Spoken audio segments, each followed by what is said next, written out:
ادع إلى سبيل ربك بالحكمة والموعظة الحسنة وجادلهم بالتي هي أحسن إن ربك هو أعلم بمن ضل عن سبيله وهو أعلم بالمهتدين. السلام عليكم ورحمة الله وبركاته. إن الحمد لله وحده والصلاة والسلام على من لا نبي بعده أما بعد. বাংলাদেশ থেকে মামুন ভাই প্রশ্ন করেছেন, তিনি জানতে চাচ্ছেন যে ওসরের সম্পদগুলো কোথায় কোথায় বন্টন করতে হবে। আলহামদুলিল্লাহ, অত্যন্ত গুরুত্বপূর্ণ একটি প্রশ্ন। জাকাতের সম্পদ যেখানে যেখানে বন্টন করার কথা কোরআনে উল্লেখ করা হয়েছে, ঠিক ওসরের বিষয়টাও সেই রকম একই জায়গায় এটাকে বন্টন করতে হবে। জাকাতের সম্পদ বন্টনের ব্যাপারে পবিত্র কোরআন সূরা বাকারা সূরা নম্বর 9 আয়াত নম্বর 60 নম্বর আয়াতে আল্লাহ রাব্বুল আলামিন একটা নীতিমালা নির্ধারণ করে দিয়েছেন যে কাকে কাকে জাকাত বা ওসরের সম্পদ দেওয়া যাবে। এখানে 8 শ্রেণীর মানুষের কথা আল্লাহ সুবহানাহু ওয়া তাআলা উল্লেখ করেছেন। তিনি বলছেন ইন্নামাস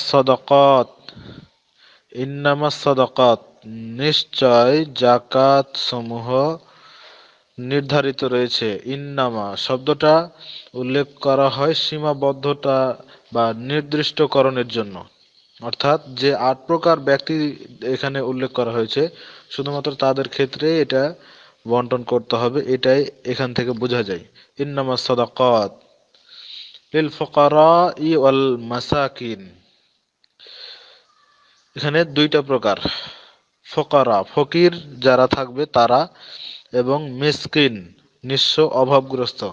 মিসকিন যারা তারা অভাবগ্রস্ত, ফকির তারাও অভাবগ্রস্ত, নিঃস্ব যাকে বলা হয়। তো ফকির মানুষের কাছে চাইতে পারে, কিন্তু মিসকিন যে সে দেখা যায় যে তার অভাবও শেষ হয় না, আবার সে মানুষের কাছে চাইতেও পারে না, এইরকম ব্যক্তি।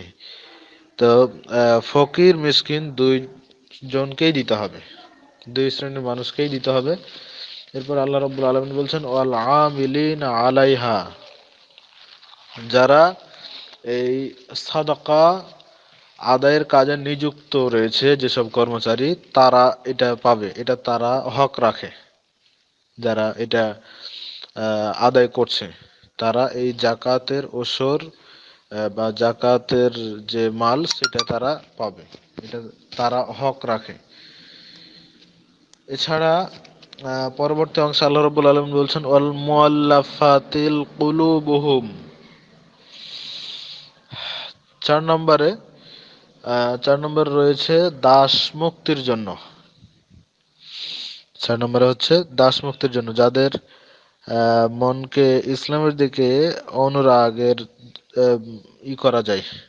করা যায়। প্রথমত সে কাফের, যে কিছু কিছু ইসলামের প্রতি সে অনুরাগী হয়, এমন ব্যক্তিকে সাহায্য করলে আশা করা যায় যে সে ইসলাম গ্রহণ করবে, তাহলে এইরকম ব্যক্তিকে দিতে হবে। তারপরে হচ্ছে অফির রিকাব আল গারিমিনা অফি সাবিলিল্লাহ। তারপর হচ্ছে দাস মুক্তি। কিছু কিছু উলামায়ে কেরাম এটা দাস মুক্তি বলতে সেই দাস উদ্দেশ্য করেছেন যার মালিক তাকে তার ক্রয় বিক্রয় মূল্য উপার্জন করে দেওয়ার উদ্দেশ্যে শর্তের চুক্তি লিখে দিয়েছে, এইরকম ব্যক্তি। তারপরে হচ্ছে ঋণগ্রস্ত ব্যক্তি, যে ঋণগ্রস্ত হয়ে আছে, সে কোন পর্যায়ের লোক সেটা দেখার বিষয় নয়, ঋণগ্রস্ত হয়ে আছে, তাকে এই ওসর বা জাকাতের মালটা তাকে দেওয়া যাবে। ওয়াবনিস সাবিল, অফি সাবিলিল্লাহি ওয়াবনিস সাবিল, আল্লাহর পথে জিহাদের ক্ষেত্রে দেওয়া যাবে, এটা একটা প্রকার। আর শেষ প্রকার হচ্ছে মুসাফির ব্যক্তি, মুসাফির সফরে আছে, এমত অবস্থায় সে হয়তো যথেষ্ট টাকা পয়সা খরচপাতি নিজের জন্য নিয়েছে, তারপরে দেখা যাচ্ছে যে সে অভাব অভাবের মধ্যে পড়ে গেছে। বাড়িতে সে কিরকম ব্যক্তি, তার কত টাকা আছে সেটা দেখার বিষয় নেই, কিন্তু যেহেতু সে সফররত অবস্থায় একটা বিপদের মধ্যে পড়েছে, এই জন্য তার জন্য আল্লাহ তাআলা এই ওসরের বা জাকাতের সম্পদটা তাকে দেওয়ার জন্য বৈধতা দিয়েছেন। এই হচ্ছে ৮ প্রকার। আল্লাহ তাআলা এটা বলছেন ফারিদাতাম মিনাল্লাহ। এটা হচ্ছে আল্লাহ তাআলার পক্ষ থেকে নির্ধারিত একটা বিধান, ফরজ বিধান। আল্লাহু আলিমুন হাকিম। আর আল্লাহ তাআলা হচ্ছেন মহাজ্ঞানী, প্রজ্ঞাময়। সুবহানাল্লাহ। আল্লাহ এটা আমাদের জন্য নির্ধারণ করে দিয়েছেন। এই জন্য তিনি এখানে বিষয়টা বলেই দিয়েছেন যে তিনি হচ্ছেন মহাজ্ঞানী এবং প্রজ্ঞাময়, যার জ্ঞান সারা পৃথিবীকে কেন্দ্র করে এবং তার বাইরেও। আমাদের জ্ঞান সামান্য, কিন্তু আল্লাহ সুবহানাহু ওয়া তাআলার জ্ঞান অনেক। এই জন্য আল্লাহ তাআলা এভাবে বলে দিয়েছেন। যাই হোক, আল্লাহ রাব্বুল আলামিন আমাদেরকে সঠিকটা বোঝার জন্য তৌফিক দান করুন। আমিন। আসসালামু আলাইকুম ওয়া রাহমাতুল্লাহি ওয়া বারাকাতুহু।